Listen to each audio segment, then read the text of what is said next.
Bonjour à tous. Aujourd'hui, je vais essayer de répondre à la question de Jocelyn. Sous quelle forme Jésus va-t-il revenir sur terre ?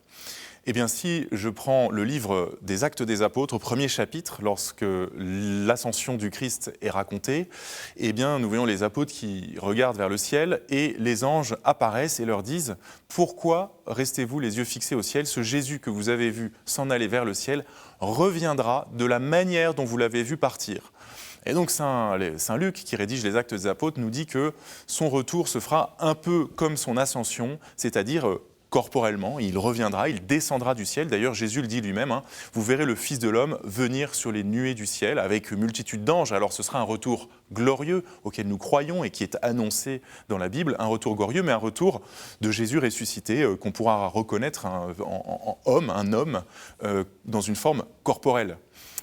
Au fond, le sujet, c'est celui de l'ascension. Jésus est monté au ciel, il est assis à la droite du Père, et donc il y a son corps glorieux qui est au ciel. Mais néanmoins, nous qui sommes ici sur terre, eh bien, nous sommes dans l'Église, nous sommes le corps du Christ. Si bien que le corps du Christ, il est à la fois l'Église rassemblée sur cette terre, et à la fois ce corps glorieux qui siège à la droite du Père. Il est aussi bien au ciel que sur la terre, il est un tout en étant sur terre et au ciel. C'est certes un paradoxe, mais ça veut dire que nous sommes déjà entrés dans la gloire du ciel auprès de Dieu et nous sommes encore sur terre à attendre son retour glorieux. Et Jésus le dira aussi d'une certaine manière lorsqu'il dit « le royaume de Dieu est au-dedans de vous, au milieu de vous ». Il dit « mais il est déjà là le royaume de Dieu puisque vous êtes déjà le corps du Christ ». Et du coup, vous êtes déjà rentrés dans la gloire où le Christ est entré en précurseur au ciel.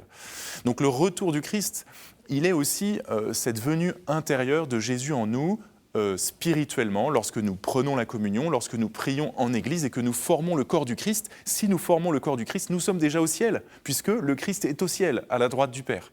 Voilà. Mais nous savons aussi qu'il y a encore un accomplissement à attendre, à savoir le retour glorieux du Christ. Et là, cette fois-ci, toute l'Église terrestre sera rassemblée au ciel auprès de Dieu dans une unité toute nouvelle. Il n'y aura plus rien à attendre. Effectivement, le retour physique, corporel du Christ correspondra à l'entrée de toute l'humanité au ciel et à la résurrection de tous les corps. Nous ressusciterons dans notre corps, ça c'est le credo aussi qui nous le dit. Et donc la vie éternelle, elle sera dans les corps, sous une autre forme bien sûr, mais dans les corps tout de même. Donc ce retour de Jésus sur terre, s'il se produit à chaque fois que nous prions en Église et que nous recevons le corps du Christ, effectivement, il arrivera à la fin des temps, à la fin du monde, comme on dit. Jésus reviendra et il nous prendra tous dans la gloire et les corps ressusciteront. Voilà notre foi, voilà ce que nous espérons, cher Jocelyn. J'espère que cette réponse vous éclaire.